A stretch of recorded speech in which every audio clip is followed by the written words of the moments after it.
Hello students, आज की class में मैं फिर से आपका स्वागत करता हूं और आशा करता हूं कि आप बहुत अच्छे से पढ़ रहे होंगे। आपका जो रेस्पॉन्स मुझे मिल रहा है उससे मैं और उत्साहित हो गया हूं और अपने आप को और ज़्यादा जिम्मेदार महसूस कर रहा हूं कि मेरी जिम्मेदारी अब और बढ़ गई है कि आपको और अच्छे से कंटेंट बताया जाए और आपकी प्रॉब्लम्स को दूर किया जाए। जो जो आपको प्रॉब्लम आ रही हैं वो सारी प्रॉब्लम्स को मैं इकट्ठा कर रहा हूं और साथ साथ आपको उसी हिसाब से मैं कोशिश कर रहा हूं कि उसी हिसाब से आपको बताऊं। ये मैं आपको श्योरिटी देता हूं कि आपको आने वाले टाइम में पूरा कंटेंट कंप्लीट होगा, समय से आपका जो सिलेबस है वो पूरा होगा और आप अच्छे से इसमें अपना परफॉर्मेंस दे पाएंगे। इससे आप बिल्कुल निश्चिंत रहें। तो आज हमारा जो टॉपिक है, जो लास्ट हमने चैप्टर किया टॉपिक किए थे, उसमें हमने अभिकेंद्र बल, अभिकेंद्र त्वरण, अपकेंद्र बल और उससे रिलेटेड जो कंडीशंस थी, जो उसकी दशाएं थी कि भाई मैक्सिमम वेलोसिटी कब होनी चाहिए, कितनी होनी चाहिए, एंगल कितना होना चाहिए, सारी चीज़ें पढ़ी थी। तो वर्टिकल, इसके बाद ये तो था हॉरिजॉन्टल सर्किल यानी क्षैतिज वृत्त, इस तरीके से जो चलता है। अब आ गया है आपका ऊर्ध्वाधर वृत्त में गति यानी मोशन इन वर्टिकल सर्किल। तो ऊर्ध्वाधर वृत्त ये वाला होता है। आपने झूले देखे होंगे, जब आप छोटे से थे तो आप इस वाले झूले में झूलते थे। याद आ रहा है सब कुछ? याद आ रहा होगा बिल्कुल। और अब क्या है, अब इस वाले की जगह आप इस वाले झूले में झूलने लगे हैं। तो ये जो झूला है ये है वर्टिकल सर्किल यानी ऊर्ध्वाधर वृत्त, इसमें गति हो रही है। और जब इस तरीके से चलता था तो वो था क्षैतिज वृत्त। ठीक है, तो यहाँ पर इस तरह से जब हम गति करते हैं और इस तरह गति करते हैं, थोड़ा सा अंतर आ जाता है। तो वो जो अंतर आता है वही हमें देखना है कि क्या अंतर आता है और उसमें क्या क्या हमारी कैलकुलेशन हो सकती है, क्या क्या हमें कैलकुलेट करना होता है, वो सारी चीज़ें हम कैलकुलेट करेंगे। तो क्षैतिज वृत्त तो हम कर चुके हैं, अब हमारा शुरू होता है ऊर्ध्वाधर वृत्त में गति। तो ऊर्ध्वाधर वृत्त में गति में क्या है, मान लेते हैं कि ये है एक ऊर्ध्वाधर वृत्त जिसको हम वर्टिकल सर्किल बोलते हैं। ये है, मान लेते हैं कि एक स्ट्रिंग है आपके पास यानी एक धागा है जिस पर कोई आपने किसी भी तरह की कोई बॉडी बांध रखी है जो ए पॉइंट पर है अभी मान लेते हैं, और कुछ समय बाद वो पी पॉइंट पर आ गई। ठीक है, जो मोशन है वो इस तरीके से हो रहा है, इस तरीके से चल रहा है। ठीक है, इस तरीके से चल रहा है। तो पी पॉइंट पर आ गई। अब आपको कैलकुलेट क्या करना है, दो तीन चीज आपको कैलकुलेट करनी। सबसे पहले तो हमें टारगेट पता होना चाहिए कि हमें करना क्या है, तभी हम उसकी तरफ को बढ़ सकते हैं, तभी हमें आसानी हो सकती है कि भाई हमें ये काम करना है तो उस रास्ते पे तभी चलेंगे। तो हमें करना क्या है ये समझते हैं।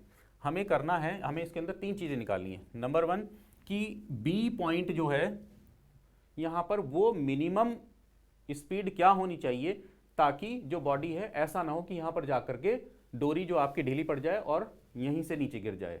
तो वो मिनिमम यानी कम से कम वेग क्या होगा, कम से कम चाल क्या होगी ताकि ये बॉडी यहाँ से सुरक्षित निकल जाए, बिना डोरी ढीली पड़े ऐसे निकल जाए। क्लियर? नंबर वन बात। नंबर टू कि इस सर्किल में किसी भी पॉइंट पर, यहाँ यहाँ यहाँ यहाँ किसी भी पॉइंट पर वो कहता है वेलोसिटी बताएं, क्योंकि वेलोसिटी अलग अलग पॉइंट पर अलग अलग हो सकती है। ठीक है, अलग अलग पॉइंट पर अलग अलग वेलोसिटी हो सकती है। तो किसी भी पॉइंट पर वेलोसिटी पूछता है वो, तो वो कैलकुलेट कैसे होगी उसका फॉर्मूला निकालेंगे। ठीक है, दो चीज, यानी ये पी क्या है, कोई जनरल पॉइंट है, इसको हम यहाँ पे भी मान सकते थे, यहाँ पे मान सकते थे, कहीं पे भी मान सकते थे। तो ये जो पी पॉइंट है, इसको एक जनरल पॉइंट मान लिया हमने, इस पर वेलोसिटी कितनी होगी। ठीक, वो जनरल फॉर्मूला निकल के आ जाएगा। तीसरी चीज जो आती है आपका डोरी में टेंशन। तो डोरी में जो टेंशन है वो कितनी होगी ये निकालना है कि किसी भी पॉइंट पर, अभी पी पॉइंट पर है और पी क्या है, एक जनरल पॉइंट है, इसको कहीं भी मान सकते थे आप। तो ये टी निकालना है। तो तीन चीज हो गई, बी पर मिनिमम वेलोसिटी, वेलोसिटी किसी भी पॉइंट पर, टेंशन किसी भी पॉइंट पर, ये तीन चीजें हो गई। ठीक है, अब इस फिगर को समझते हैं कि यहाँ पर क्या हुआ। मान लेते हैं कि जो बॉडी है वो ऐसे मूव करते करते पी पॉइंट पर पहुंच गई। ठीक, समझना इस चीज को। पी पॉइंट पर जब पहुंचेगी तो जो एम जी है वो तो वर्टिकली डाउनवर्ड ही लगेगा हमेशा। ठीक है, वो तो हमेशा नीचे की तरफ को ही लगेगा एम जी। अब जब ये कोई एंगल बना रखा है तो इसका मतलब क्या होगा कि इसके दो घटक बन जाएंगे, दो कंपोनेंट बन जाएंगे। और वो दो कंपोनेंट कौन से होंगे, जो इसके इसी के अलोंग है, वो क्या होगा, एम जी कॉस थीटा और एक M G sine theta. M G cos theta तो इसको बैलेंस करेगा, टेंशन को। ठीक है, और एम जी साइन थीटा क्या है, ये इसको सेंटीपिटल फोर्स प्रोवाइड करेगा। ठीक है, यानी अभिकेंद्र बल प्रोवाइड करेगा इसको। मान लेते हैं जो स्ट्रिंग था आपका, यानी जो रस्सी थी, उसकी लंबाई कितनी थी, L, तो एक तरह से त्रिज्या का काम करेगी L। ठीक, अब यहाँ से हमने एक ये प्रोजेक्शन डाला, ये प्रक्षेप जिसे कहते हैं, ये डाला, तो ये कितना होगा, क्योंकि ये क्या है भाई, त्रिज्या ये हो कहीं पे भी डालें वो तो L ही होगी, जितनी ये है इतनी ये होगी। T टेंशन है, ध्यान रखना, T को मत मान लेना, T टेंशन है और इसकी जो लंबाई है वो L है।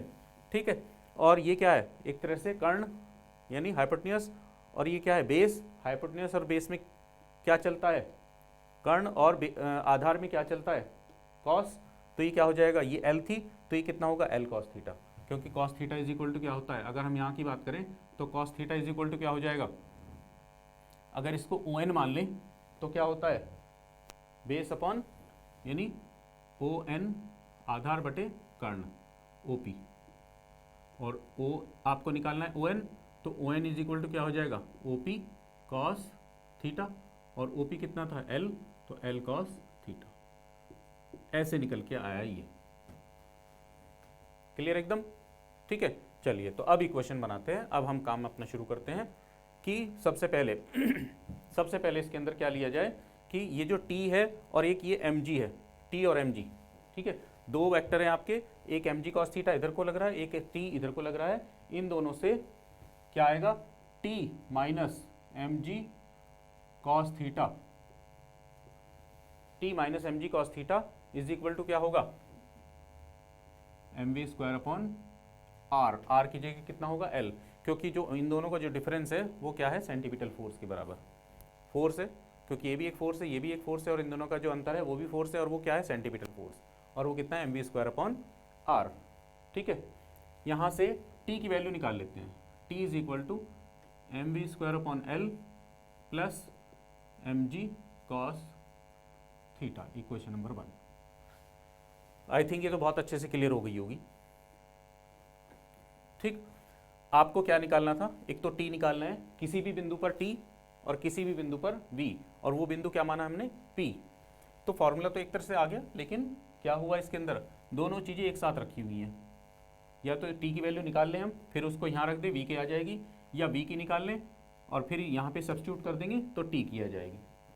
ठीक है, तो इसको हम यूज़ करेंगे अभी इक्वेशन को। अब कैसे यूज़ करेंगे, हम पहले कंडीशन लेते हैं कि ये आगे की तरफ को चलते चलते चलते चलते किसी समय B पर पहुंच गई होगी। ठीक है, तो बिंदु B पर, जब बिंदु B पर पहुंच गई है तब क्या हुआ, जब ये बिंदु B पर पहुंच गई है, मान लेते हैं कि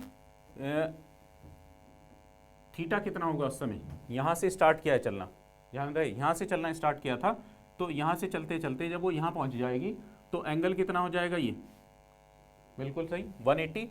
तो क्या लिखेंगे इसको, थीटा इज इक्वल टू 180 हो जाएगा, तो क्या लिखेंगे, T is equal to mv, और ये B मान लेते हैं क्योंकि B पॉइंट पर है, upon L plus mg cos 180 180, और cos 180 का मान कितना होता है, -1, तो ये क्या हो जाएगा, mvb square upon L minus mg।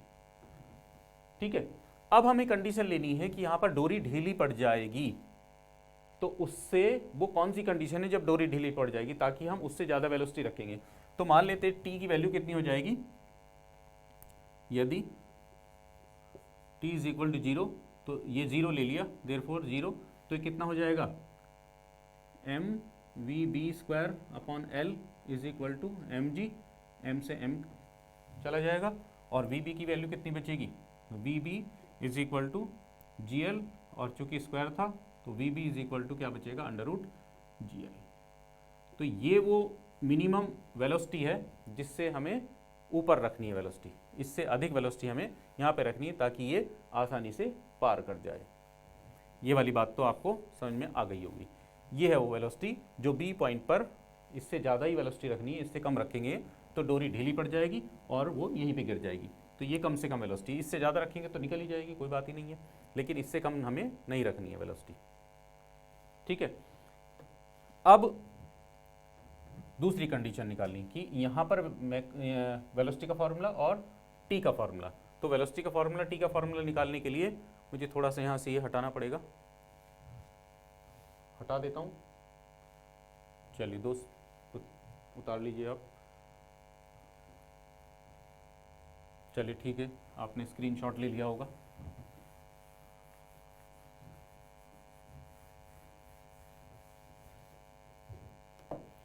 ठीक है, अब यहाँ से हम इस एक आपने पढ़ा होगा ऊर्जा संरक्षण का नियम। तो ऊर्जा संरक्षण का नियम क्या कहता है कि जो ऊर्जा है वो किसी भी पॉइंट की जो ऊर्जा है, किसी भी बिंदु पर ऊर्जा है, वो हमेशा कंजर्व रहती है, यानी समान रहती है। वो एक टाइप से दूसरे टाइप में चेंज हो सकती है, लेकिन रहेगी उतनी ही। तो यहाँ पर जो काइनेटिक एनर्जी का डिफरेंस है वो यहाँ पर जाते जाते किस में कन्वर्ट हो गया होगा, पोटेंशियल एनर्जी में। यानी जो गतिज ऊर्जा थी वो स्थितिज ऊर्जा में परिवर्तित हो रही है। तो हम क्या लिख सकते हैं इसको कि किसी भी कोई पॉइंट ले लिया हमने, मान लेते हैं हाफ m, यहाँ पर ले लेते हैं p बिंदु पर।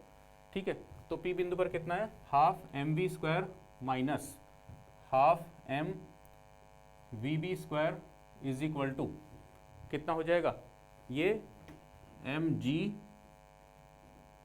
l प्लस mg l कहाँ, इस बिंदु पर, और दूसरा क्या होगा mg l cos थीटा। आई थिंक ये समझ में आया होगा आपको जरूर। ठीक है, ये समझ में आ गया होगा कि यहाँ पर जो डिफरेंस है वो इन दोनों के पोटेंशियल एनर्जी के सम के इक्वल होता है। mgh होता है, h की जगह यहाँ पर l लिया हुआ है, कोई बात नहीं। m थ्रू आउट कैंसिल हो रहा है यहाँ पर। ठीक है, ये है ऊर्जा संरक्षण के नियम से, ऊर्जा संरक्षण के नियम से आ गई। ठीक, आपको निकालना है v। देखो v आ गया हमारे पास, v, तो इस v को यहीं पे छोड़ देते हैं और बाकी सब चीजें उधर ले जाते हैं। तो क्या होगा, ये v square is equal to 2 को भी उधर भगाएं, 2 को भी उधर भगाएं, क्या होगा 2gl plus gl cos theta, और ये भी उधर जाएगा, ये भी m कैंसिल हो चुका है, ये उधर जाएगा, तो ये क्या होगा प्लस vb स्क्वायर। समझ में आ रही होगी, सिंपल है। तो vb की वैल्यू हमारे पास ये रही इक्वेशन नंबर 2 में। तो इक्वेशन नंबर 2 से vb की वैल्यू रखें तो gl cos थीटा और प्लस ये क्या होगा अंडर रूट में, तो ये रह जाएगी, कितना हो गया 3gl प्लस gl cos थीटा, gl कॉमन आ जाएगा, कितना बचेगा ब्रैकेट में 3 प्लस cos थीटा। ठीक है, 3 प्लस, यहाँ पे ध्यान दें कि 2 की मल्टीप्लाई आपकी यहाँ पे रह गई है, तो ये 2 और आएगा, 3 प्लस 2 cos थीटा। ये क्या है v स्क्वायर, आपको तो चाहिए v, तो v स्क्वायर आपको v चाहिए, तो v इज इक्वल टू कितना होगा gl 3 plus 2 cos theta under root में। ये आपका एक जनरल फॉर्मूला निकल के आ गया वेलोसिटी निकालने का। वेलोसिटी किसी भी बिंदु पर निकालनी हो। अब आप कहेंगे कि भाई कोई कहता है कि भाई वेलोसिटी बताएं, आप कहेंगे किस बिंदु पे निकालनी है कि इस बिंदु पे निकालनी है, जरा थीटा बता दो हमें कितना है। बस थीटा से आप निकाल सकते हो, क्योंकि एल तो कांस्टेंट है, एल तो कांस्टेंट है, जी भी कांस्टेंट है, बाकी सब चीज़ें कांस्टेंट है, केवल थीटा चेंज होते ही वेलोसिटी बदल जाएगी, तो वो आप आसानी से बता सकते हो। इससे भी आपको क्लियर हो रहा होगा, थीटा जैसे जैसे बढ़ेगा, थीटा जैसे जैसे बढ़ेगा ऐसे ऐसे क्या होगा, वैल्यूज़ चेंज होती चली जाएगी, वैल्यू चेंज होती चली जाएगी। ठीक है, तो ये थीटा आपका, ये वेलोसिटी निकल गई इक्वेशन नंबर 3। अब आप किसी भी बिंदु पर आप इस फॉर्मूले से निकालते हो, बहुत अच्छा फॉर्मूला आपको निकल के आ गया, मिल गया है, जिससे आप कहीं पे भी निकाल सकते हो। अब निकालना था आपको तीसरी चीज़ टी। तो ये टी कैसे निकालेंगे, इस टी की वैल्यू को इक्वेशन नंबर 1 में, वी की वैल्यू को इक्वेशन नंबर 1 में यहाँ पे सब्स्टिट्यूट कर देंगे, तो टी की वैल्यू भी निकल आएगी। चलिए निकालते हैं।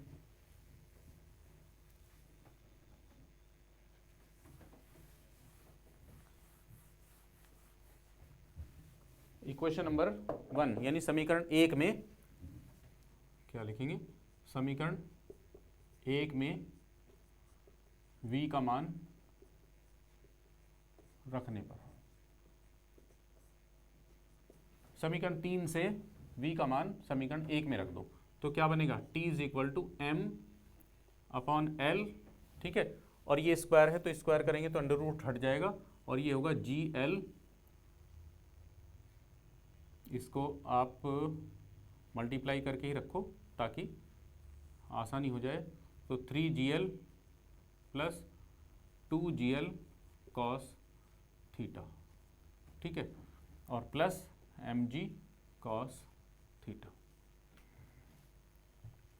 यहाँ पे देखो जरा, l कैंसिल हो रहा है, ये l कॉमन आएगा और इससे कैंसिल हो जाएगा, ये कॉमन आएगा और कैंसिल हो जाएगा, तो क्या बचेगा यहाँ पर 3mg plus 2mg cos theta और प्लस mg cos थीटा, तो ये है, ठीक है ना, ये वाला और ये कैंसिल हुआ था, क्या बचा यहाँ पर 3mg और प्लस 3mg cos थीटा, तो 3mg आपका कॉमन आ जाएगा और अंदर बचेगा 1 प्लस cos थीटा, ठीक है, यही आपका फॉर्मूला है, यही आपका फॉर्मूला है। देखो आप देख रहे हो कितना आसानी से फॉर्मूले निकल के आ रहे हैं, बहुत आसानी से आपके फॉर्मूले निकल के आ रहे हैं। तो ये यहाँ पर भी आप क्या कह सकते हैं, इस फॉर्मूले के अंदर भी आप कह सकते हैं कि केवल थीटा की वैल्यू हमें बता दो और m की वैल्यू बता दो, हम t की वैल्यू बता देंगे। तो यहाँ पे ध्यान दें कि यहाँ थीटा के साथ साथ t m पर भी डिपेंड कर रहा है, m की वैल्यू ज़्यादा होगी तो t की वैल्यू भी बढ़ जाएगी। थीटा और m, इसमें केवल थीटा पर डिपेंड कर रहा था और लंबाई पर, जितनी ज़्यादा लंबाई होगी उतनी ज़्यादा वेलोसिटी उसकी हो जाएगी। आपने देखा भी जितनी ज़्यादा आप l की वैल्यू ज़्यादा लेंगे उतनी ही तेज़ी से घूमता है, उतना ही उसकी वेलोसिटी ज़्यादा होती है, जितनी कम होगी उतनी कम होगी, ठीक है। तो ये थे आपके फॉर्मूले। अब 2-3 कंडीशन निकाल लेते हैं, देख लेते हैं निकाल करके कि t की वैल्यू किस किस तरह से निकल के आएगी और v की वैल्यू अलग अलग जगह क्या होगी। 2-3 देख लेते हैं। Number 1, theta is equal to 0 पर, ठीक है, तो थीटा इज इक्वल टू 0 अगर ले लें हम तो कितना आएगा, ये 0, थीटा 0 का मतलब 1, तो कितना होगा 3 प्लस 2 5, तो अंडर रूट 5gl, तो v इज इक्वल टू हो जाएगा अंडर रूट 5gl। इस तरह क्वेश्चन आ जाते हैं कि भाई सबसे ऊपर हाईएस्ट पॉइंट पर v की वैल्यू कितनी होगी, सबसे नीचे के पॉइंट पर v की वैल्यू कितनी होगी, इस पॉइंट पर t की वैल्यू कितनी होगी, इस तरह से आ जाते हैं। तो वहाँ पर आपको ध्यान देना होगा कि सबसे ऊपर का मतलब क्या है 180, सबसे नीचे का मतलब क्या है 0 डिग्री, ठीक है, इस तरह से आपको ध्यान देना होगा, ये थोड़ी सी चीज़ सोचनी भी पड़ेगी। अब t निकाल लेते हैं, ये क्या होगा 1 0 पर, तो कितना बचेगा 3mg। दूसरी कंडीशन कि theta is equal to 90 degree, अगर 90 डिग्री हो तो 90 डिग्री पर क्या होता है cos 0 हो जाता है, तो कितना बचेगा अंडर रूट 3gl, है ना, ये तो 0 हो जाएगा 3gl, तो v की वैल्यू कितनी आएगी अंडर रूट 3gl। ऐसे t की वैल्यू कितनी आएगी, t की वैल्यू निकाल लेते हैं, ये 0 हो जाएगा तो ये 3mg आ जाएगी। एक मिनट, ये पहले वाली कंडीशन अलग हो गई क्योंकि ये 1 था तो 6mg आएगा, ये 6, क्योंकि ये 1 था और 1 + 1 2 और 2 3 6, ये आएगी 3mg। थर्ड कंडीशन एक और देख लेते हैं कि थीटा इज इक्वल टू अगर 180 हो तो v इज इक्वल टू कितना होगा 180 हो तो -1 होगा यहाँ पर, -1 का मतलब 3 - 2 क्योंकि -1 है और -1 की मल्टीप्लाई 2 से करेंगे तो -2 होगा, 3 - 2 मतलब 1, तो अंडर रूट gl। और देखो यही तो आई थी हमारी अलग से भी जो निकाली थी हमने, इसको क्रिटिकल वेलोसिटी भी कहते हैं हम, क्रांतिक वेग, जिस वेग से ये आगे की तरफ को बढ़ जाएगा तो क्रांतिक वेग भी कहलाता है। यहीं पर t निकाल ले तो t निकाला जाए तो कितना आएगा -1, ठीक है, और ये कितना हो जाएगा उस कंडीशन में, क्योंकि ये कंडीशन तो हमने वो ली थी जब 0 हो गया, तो देखो ये भी वही आ गया। इस तरह से आप अलग अलग एंगल पर देख सकते हो निकाल करके कि किस एंगल पर t और v की वैल्यू क्या क्या आ रही है। तो वहाँ पर आपको ज़रूरी नहीं है कि वो एंगल दे, आपको ये भी कह सकता है कि जब सबसे नीचे के पॉइंट पर, सबसे ऊपर के पॉइंट पर, इस तरह से भी कह सकता है। तो सबसे नीचे के पॉइंट पर आपको पता होना चाहिए थीटा की वैल्यू 0 होती है क्योंकि वहाँ से स्टार्ट माना जाता है, और सबसे ऊपर का जो पॉइंट है वो 180 डिग्री होता है। ठीक है, तो ये था आपका ऊर्ध्वाधर वृत्त में गति, मोशन इन वर्टिकल सर्किल। तो आई थिंक ये भी आपको बहुत अच्छे से क्लियर हो गया होगा। इसके क्वेश्चंस आते हैं एग्जाम में। चलिए, तो अब हम क्वेश्चंस को ही लेते हैं। जो हमारे क्वेश्चंस हैं उनको क्लियर करते हैं कि क्वेश्चन किस किस तरह से हैं।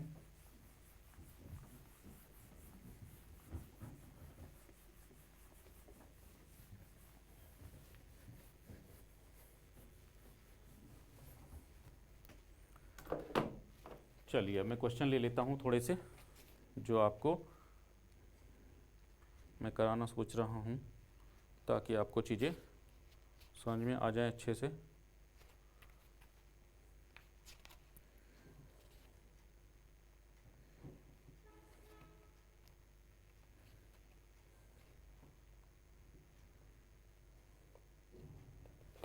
चलिए, पहला क्वेश्चन, फर्स्ट क्वेश्चन, पहला क्वेश्चन है ये, आप किसी भी बुक से आप पढ़ सकते हैं, बहुत सारे क्वेश्चन बुक्स हैं आपके पास, कोई भी बुक है आपके पास उससे आप क्वेश्चन लगा सकते हैं। तो जो भी आपको मिले आप उससे क्वेश्चन लगा लें। तो पहला क्वेश्चन है, एक आदमी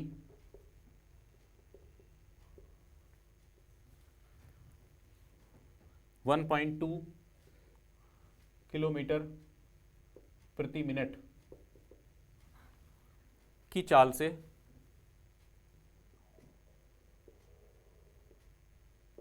की चाल से 4.0 मीटर वक्रता त्रिज्या के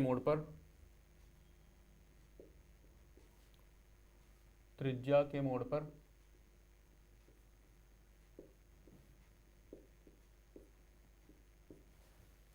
साइकिल चला रहा है।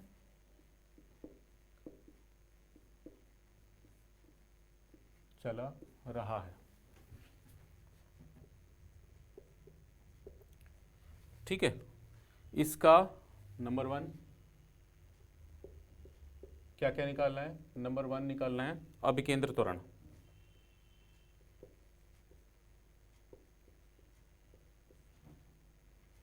Centripetal acceleration. एंड नंबर 2 ऊर्ध्व से कोण। ये 2 चीज निकालनी है आप।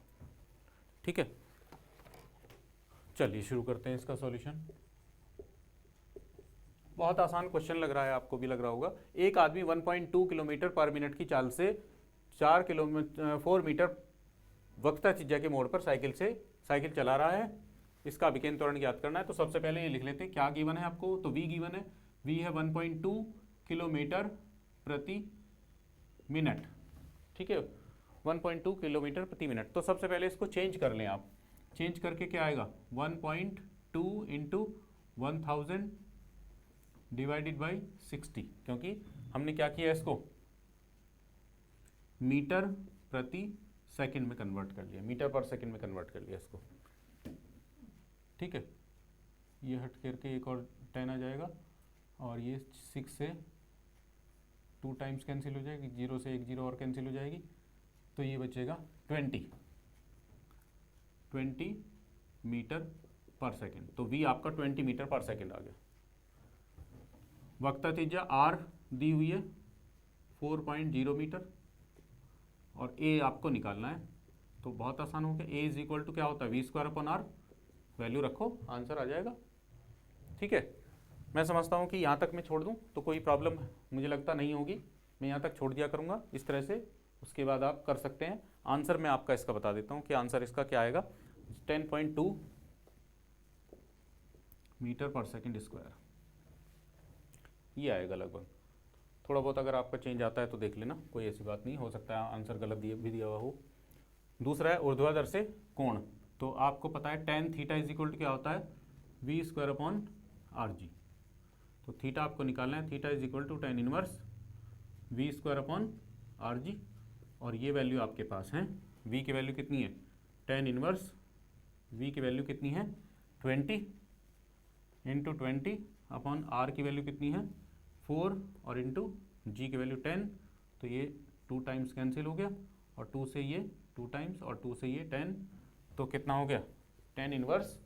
आपका ये आंसर आ जाएगा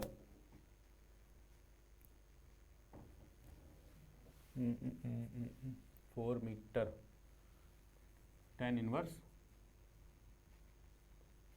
यही आएगा ना, नहीं 1 आएगा, क्योंकि एक जीरो से तो 10 से तो ये 2 टाइम्स कैंसिल हो गया, 2 से ये 2 टाइम्स कैंसिल हो गया, और 2 से ये 10 बार।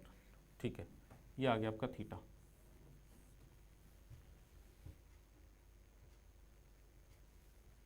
ठीक, और चलते हैं और क्वेश्चन लेते हैं।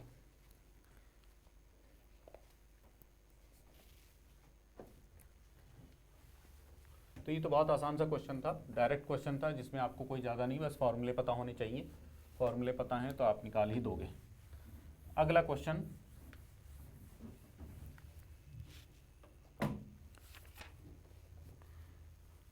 अगला क्वेश्चन लेते हैं। ये 2007 में आया हुआ है। ये है आपका एक कार है, 500 मीटर वक्रता त्रिज्या की सड़क पर चल रही है। एक कार 500 मीटर वक्रता त्रिज्या की सड़क पर चल रही है।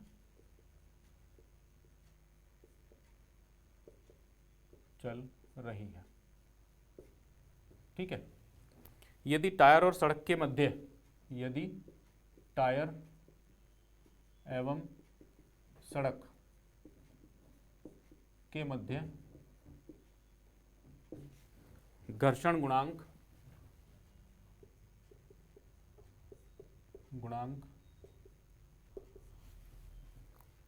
0.25 हो, तो किस अधिकतम चाल से चलाया जा सकता है? तब कार को किस अधिकतम चाल से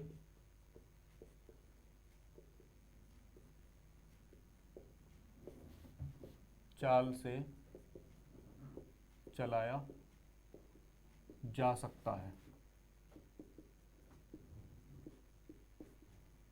ठीक है, एक क्वेश्चन ये, एक क्वेश्चन और लिख लेते हैं ताकि क्वेश्चन हम एक साथ एक से ज़्यादा कर सकें।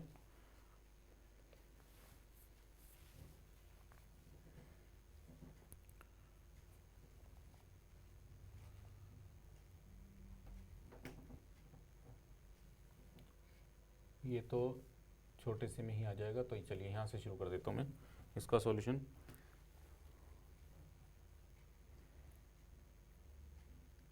ये है 0.3 किलोग्राम द्रव्यमान की गेंद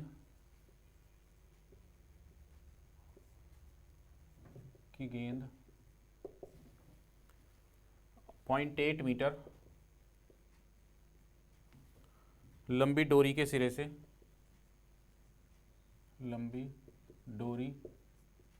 से बांधकर उसे ऊर्ध्वाधर वृत्त में घुमाया जाता है। उसे ऊर्ध्वाधर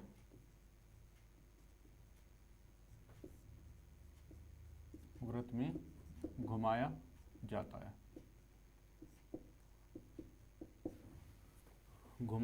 है। ठीक है, वृत्त के उच्चतम बिंदु पर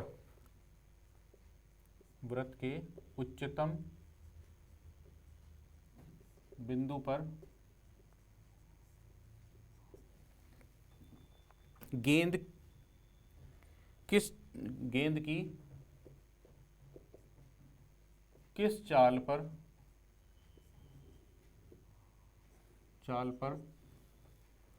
डोरी में तनाव शून्य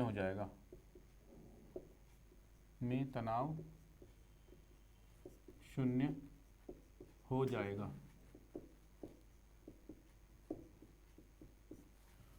ठीक है, इस दशा में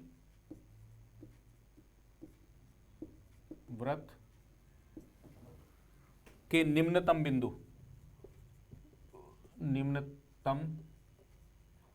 बिंदु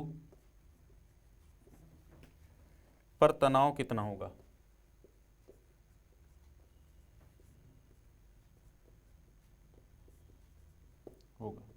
ये चलिए दो क्वेश्चन है। जी की वैल्यू दी गई है 9.8 मीटर पर सेकंड स्क्वायर।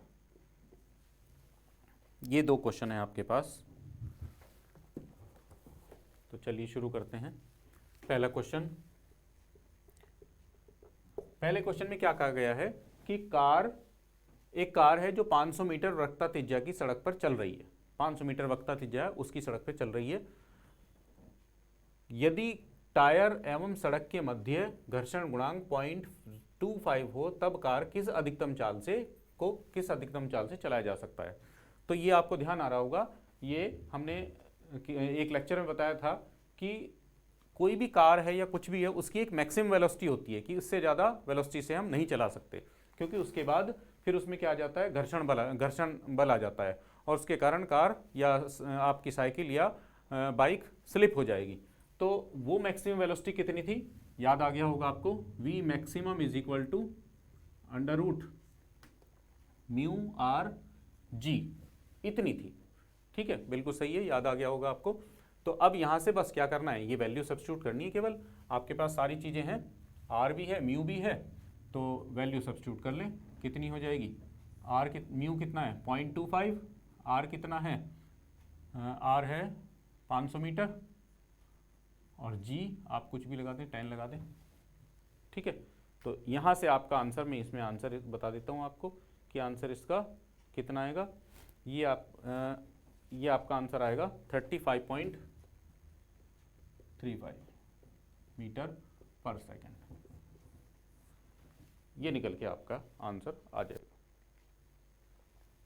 ठीक है, अगर आपको ये याद नहीं भी आता है तो भी कोई दिक्कत नहीं है, कोई प्रॉब्लम वाली बात नहीं है। आप इसको बड़ी आसानी से लिख सकते हैं। कैसे कि जो सेंटीमीटर फोर्स था वो mv²/r होता है और ये किसके, म्यू इंटू एम जी के इक्वल है। यहाँ से भी आप इसको सॉल्व करके निकाल सकते हैं इस फॉर्मूले को। ठीक, centimetre force is equal two centimetre force यानी अभिकेंद्र बल बराबर घर्षण बल, और घर्षण बल कितना होता है, म्यू इंटू आर यानी म्यू इंटू एम जी। तो यहाँ से भी आप इसको निकाल सकते थे। तो ये था बहुत सिंपल सा क्वेश्चन, ये 2007 में आया था।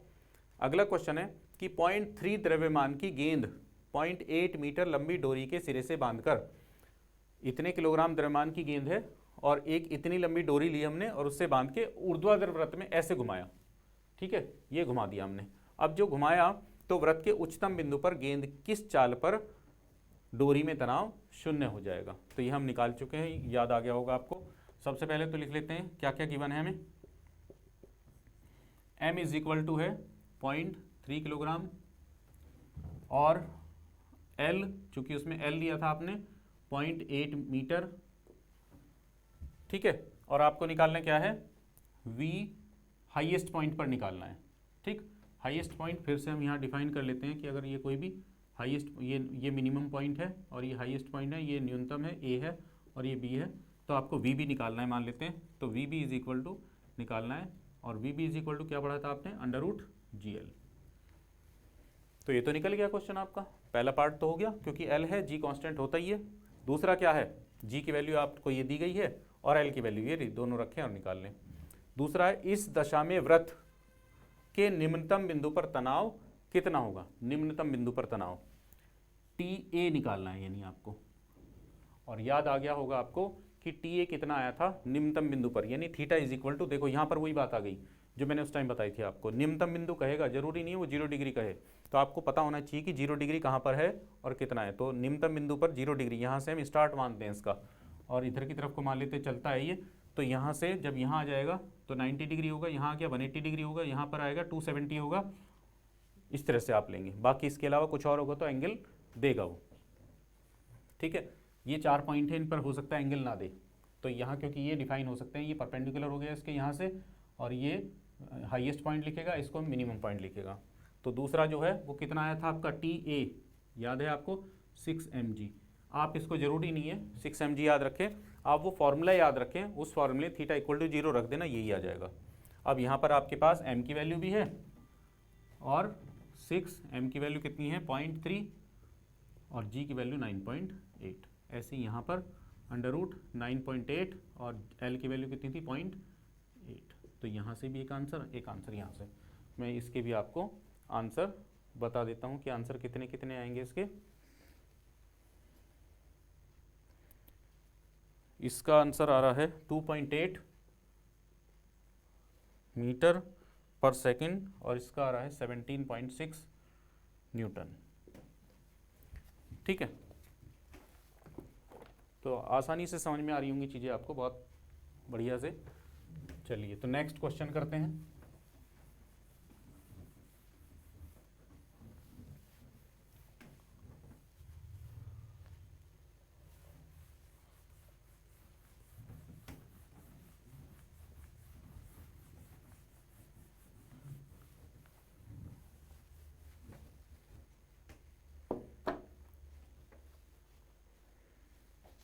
अगला क्वेश्चन,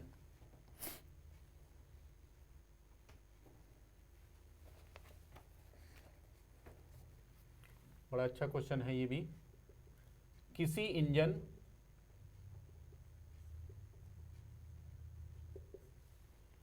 का कोणीय वेग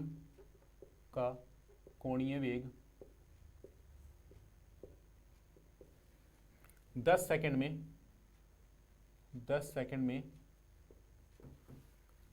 1200 चक्कर प्रति मिनट से बढ़कर 1200 चक्कर प्रति मिनट से बढ़कर 3000 चक्कर प्रति मिनट हो जाता है। चक्कर प्रति मिनट हो जाता है। इंजन का कोणीय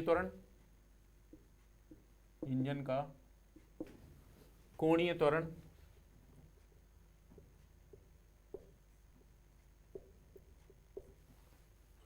तथा इस समय में पूरे किए गए चक्रों की संख्या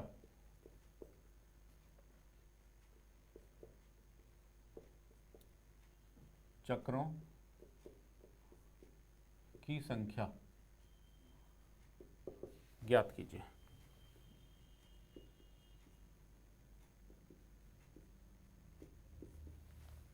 ठीक है, ये क्वेश्चन है आपका, ये बहुत अच्छा क्वेश्चन है ये भी एक। तो आपको क्या निकालना है, आपको सबसे पहले तो ये देखें क्या गिवन है और क्या निकालना है। इंजन का कोणीय वेग यानी ओमेगा दिया है आपको, क्या है, एक मिनट, ओमेगा दिया है, क्या कहा उसने, कोणीय वेग 10 सेकंड में 1200 चक्कर प्रति मिनट से बढ़कर 3000 चक्कर प्रति मिनट हो जाता है। तो 10 सेकंड में समय दिया है 10 सेकंड। ठीक है, अब ये 1200 चक्कर प्रति मिनट से बढ़कर 3000 चक्कर प्रति मिनट, ये क्या चीज है, चक्कर प्रति मिनट। चक्कर प्रति मिनट हमने नहीं पढ़ा, हमने क्या पढ़ा, चक्कर प्रति सेकंड। चक्कर प्रति सेकंड वो क्या था, n। इसका मतलब यहां से हम ओमेगा निकाल सकते हैं, क्योंकि ओमेगा क्या होता है 2πn। ठीक है, तो ओमेगा 1 के लिए हम इसको कहें n1, अगर हम कहें तो n1 कितना है, 1200 चक्कर प्रति मिनट है। तो इसको क्या करें हम 60 से डिवाइड करें और ये क्या हो जाएगा, चक्कर प्रति सेकंड। ठीक है,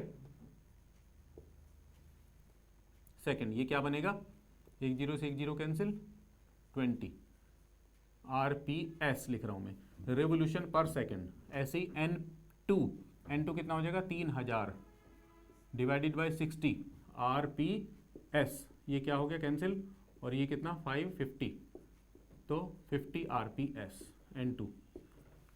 ठीक है, ये आगे हमारे जो गिवन है। अब निकालना क्या है, हमें अल्फा निकालना है।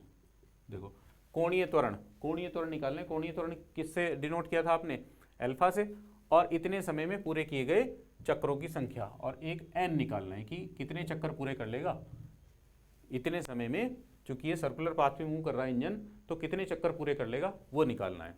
ठीक है, तो शुरू करते हैं। आपको पता है अल्फा का फॉर्मूला होता है ω2 - ω1 अपॉन टी।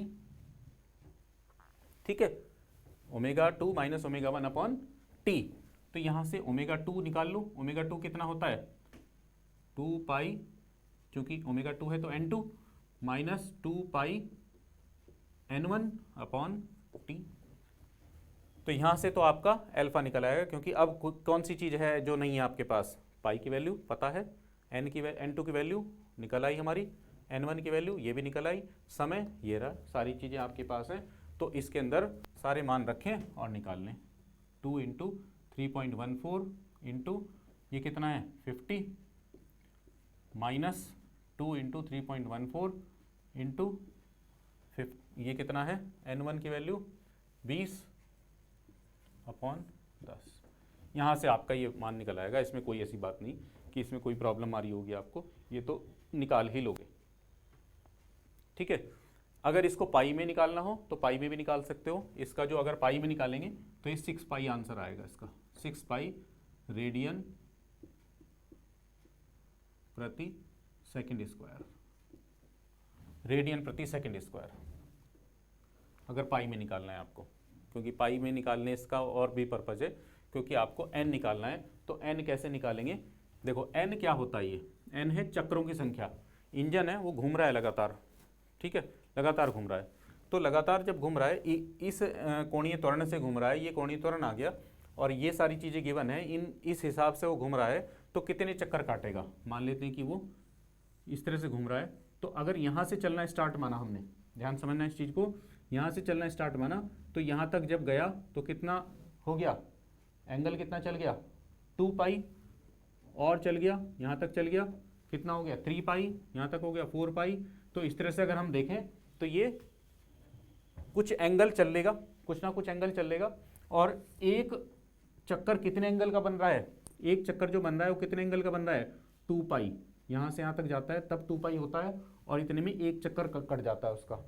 ठीक है, तो जितना एंगल चल गया, समझना, जितना एंगल चल गया, ठीक है, बार बार चलने के बाद, समझ रहे हो ना, यहाँ से यहाँ तक 2 पाई, यहाँ तक 3 पाई, फिर यहाँ आ गया 4 पाई, फिर 5 पाई, इस तरह से जितना भी चल गया होगा उतने को एक चक्कर के एंगल से डिवाइड कर दें तो चक्रों की संख्या आ जानी चाहिए। समझ में आ गया बिल्कुल, यानी थीटा अपॉन 2 पाई कर दिया जाए तो चक्रों की संख्या आ जाएगी। ठीक है, अब बात आती है कि ये थीटा कहाँ से आएगा। ये फॉर्मूला तो हमारी समझ में आ गया कि ये फॉर्मूला कैसे आया। ठीक है, अब बात आती है कि थीटा कैसे निकलेगा, थीटा कहाँ से आएगा, निकाल लो। थीटा में क्या बात है, थीटा आपने पढ़ा है, theta is equal to omega 0 t plus half alpha t square, ये पढ़ा तो है। ठीक है, यहाँ से आप इसको निकाल सकते हो बड़ी आसानी से। ठीक, यहाँ से आप निकाल सकते हो क्योंकि आपके पास ओमेगा 0 का मतलब फर्स्ट वाला, ठीक है, यानी प्रारंभिक, और एल्फा निकाल ही लिया आपने, और टी आपको गिवन है। तो यहाँ से थीटा निकालना और यहाँ पे सब्स्टिट्यूट करना, आपका आंसर आ जाएगा। मैं इसका आंसर बता देता हूँ कि n की वैल्यू कितनी आएगी, क्योंकि हम कैलकुलेशन में टाइम वेस्ट ना करके हम और क्वेश्चन करेंगे, ये तो कैलकुलेशन आप कर सकते हो। तो थीटा यहाँ से निकालना और उसको यहाँ पे सब्स्टिट्यूट करना, ठीक है, और उससे n की वैल्यू लगभग 350 आ जाएगी, इतने चक्कर।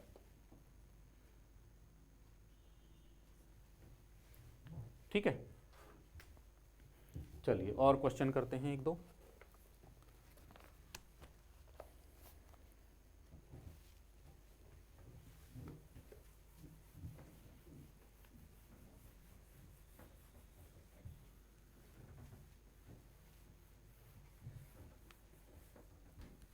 बहुत अच्छा क्वेश्चन था, इससे आपको काफ़ी कुछ समझ में आया होगा।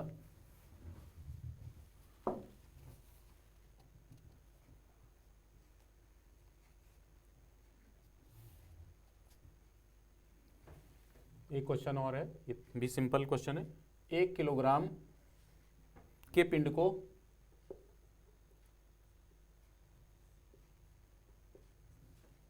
10 सेंटीमीटर डोरी से बांधकर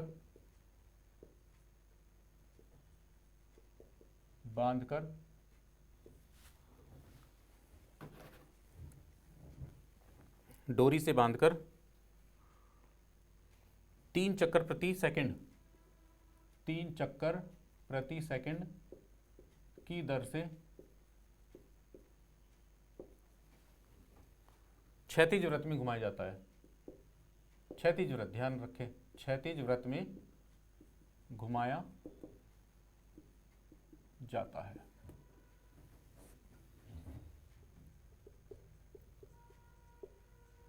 ठीक है। पिंड का रेखीय वेग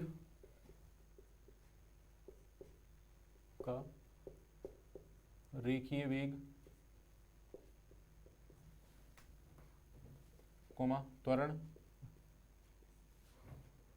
व डोरी में तनाव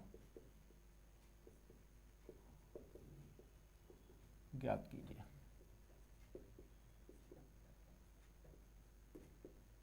डोरी में तनाव ज्ञात कीजिए। तो ये तो निकाल लोगे आप। क्षैतिज वृत्त में घुमाया जा रहा है, बहुत आसान है ये भी क्वेश्चन। आपको क्या गिवन है, m is equal to 1 kilogram, ठीक है। रेडियस है 10 सेंटीमीटर, इसको कन्वर्ट कर लेना 10 इंटू 10⁻² मीटर, ठीक है। और n कितना है, n इज इक्वल टू है 3 RPS रिवोल्यूशन पर सेकेंड, यानी 3 चक्कर प्रति सेकंड की दर से क्षैतिज वृत्त में घुमाया जाता है। रेखीय वेग निकालना है और त्वरण निकालना है और डोरी में तनाव निकालना है, ठीक है। तो एक एक करके करते हैं, यानी ओमेगा निकालना है, ए निकालना है और टी निकालना है। ये 3 चीज़ निकालनी है। तो ओमेगा तो आपका क्लियर दिखाई दे रहा होगा कि ओमेगा क्या आएगा। ओमेगा इज इक्वल टू कितना होता है, ओमेगा इज इक्वल टू होता है 2πn, और n आपके पास है, ये रहा n आपके पास है यहाँ पर, तो इससे आसानी से निकाल सकते हैं। तो पहला क्वेश्चन तो आपका निकल के आ जाएगा 2 इंटू 3.14 और इंटू 3, इससे आपका पहला क्वेश्चन निकल के आ गया। दूसरा a इज इक्वल टू कितना होता है, v²/r, ठीक, v²/r होता है। अब आप कहेंगे v तो है नहीं, कोई बात नहीं, v नहीं है तो क्या हुआ, r ओमेगा² भी तो लिख सकते हैं इसे, यानी r² ओमेगा²/r, एक r से r कैंसिल, तो r ओमेगा², और ओमेगा आपने यहाँ पे निकाल लिया तो यहाँ रख देंगे, और r आपके पास ऑलरेडी था ही। दूसरा भी क्वेश्चन हो गया, क्लियर हो गया होगा आई थिंक। और t इज इक्वल टू, यहाँ पर बात देखिए तनाव, तो ये t है क्या, यहाँ पर एक छोटा सा कंसेप्ट को रिवाइज करते हैं हम। जो सेंटीपिटल फोर्स के टाइम पर मैंने बताया था कि सेंटीपिटल फोर्स यानी अभिकेंद्र बल वास्तव में अपने आप में कोई अलग बल नहीं होता है, ये कोई फोर्स होती है जो पहले से लग रही है, वही अभिकेंद्र बल का काम करने लगती है। तो ये जो तनाव है, डोरी में जो तनाव है, यही अभिकेंद्र बल का काम करने लगता है। तो हमें ध्यान रखना है कि जो तनाव बल है वो अभिकेंद्र बल के बराबर ही होगा। ये तनाव बल ही अभिकेंद्र बल का काम करता है जब वो क्षैतिज वृत्त में घूमता है। तो इसका मतलब तनाव क्या होगा, अभिकेंद्र बल। तो इसको क्या लिखेंगे हम, mv²/r। फिर वही बात आ गई, v है नहीं तो कोई बात नहीं, mr² ओमेगा²/r, ये कैंसिल, तो ये क्या होगा, mr ओमेगा²। तो आपके पास ये भी फॉर्मूला, ये भी बन गया और ये था ही। तो तीनों चीज़ निकल के आ गई आपकी, first part, second part, third part. तो बड़ी आसानी से कैलकुलेशन, मुझे लगता है कैलकुलेशन तो कर ही लोगे, कैलकुलेशन में कोई ऐसी बात नहीं है, ये सारी वैल्यू रखे और बस गुणा वगैरह ही तो करनी है और कुछ नहीं, ठीक है। तो ये था हमारा ये क्वेश्चन। और क्वेश्चन लें,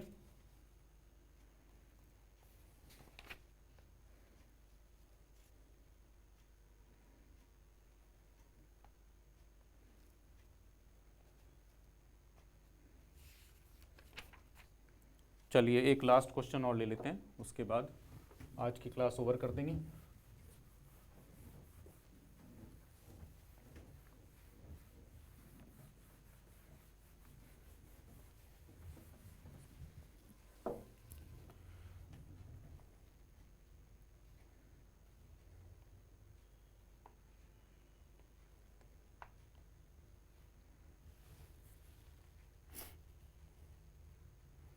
यस, इस टाइप के क्वेश्चन रह गया है अभी, हालांकि एक क्वेश्चन में इसका यूज़ कर लिया हमने, फिर भी चलिए। एक चक्की का पार्ट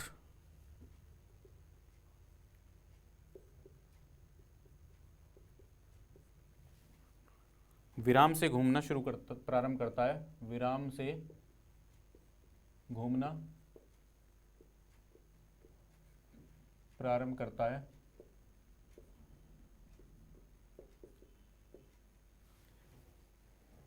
यदि 3 रेडियन प्रति सेकंड स्क्वायर, यदि 3 रेडियन प्रति सेकंड स्क्वायर के नियत कोणीय त्वरण से घूमता है, नियत कोणीय त्वरण से घूमता है,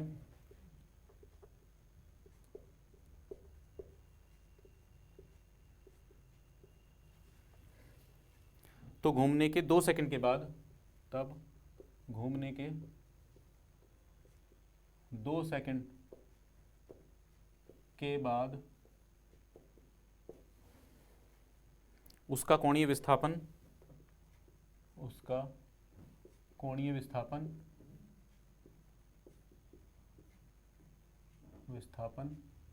एवं कोणीय वेग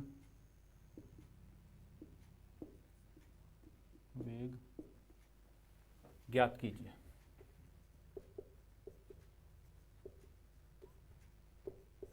ठीक है, ये चीज़ निकालनी है हमें। चलिए इस टाइप का क्वेश्चन भी देख लेते हैं, ये भी हमने किया था और बस इसके बाद ये कंप्लीट हो जाएगा। एक चक्की का पार्ट विराम से घूमना प्रारंभ करता है 3 रेडियन प्रति सेकंड स्क्वायर के नियत कोणीय त्वरण, यानी अल्फा दिया है हमें 3 रेडियन प्रति सेकंड स्क्वायर। तब घूमने के 2 सेकंड के बाद t is equal to 2 second के बाद उसका कोणीय विस्थापन थीटा निकालना है और कोणीय वेग ओमेगा निकालना है। ठीक है, कैसे निकालेंगे? बहुत ही सिंपल है, आप इसको निकाल सकते हो। आपने इक्वेशन पढ़ी थी, इसकी समीकरण जो हमने कन्वर्ट की थी, तो क्या क्या थी? फर्स्ट इक्वेशन क्या थी? Omega equal to omega 0 plus alpha t. अब इसने कहा विराम से घूमना प्रारंभ करता है, विराम का मतलब ओमेगा 0 इज इक्वल टू क्या दिया है? 0, इसका मतलब भी 0 दिया है। तो पहला क्वेश्चन तो यहाँ से निकल जाएगा, omega equal to 0 plus alpha 3 into 2 is equal to 6 radian प्रति सेकेंड। एक पार्ट तो बड़ा सिंपल से हो गया, ठीक है, बहुत आसानी से हो गया। दूसरा क्या निकालना है? थीटा। थीटा किस में आता है? सेकंड्स में आता है, सेकंड से निकाल सकते हो क्योंकि टी दिया हुआ है।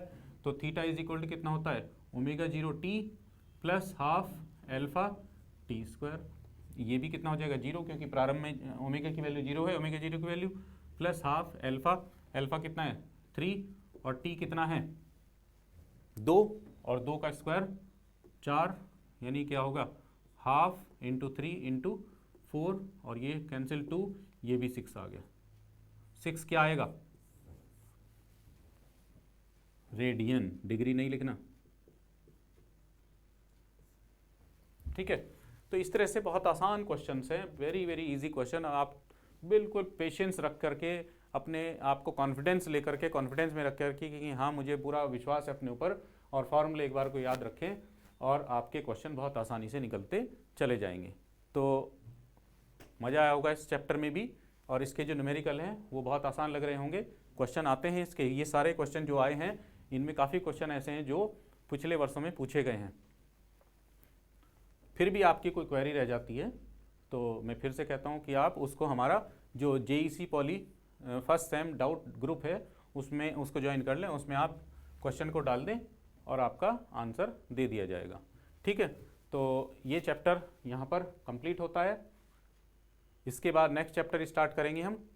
तो तब तक के लिए थैंक यू, और पढ़ते रहें और आप अपना स्वास्थ्य का भी ध्यान जरूर रखें। धन्यवाद।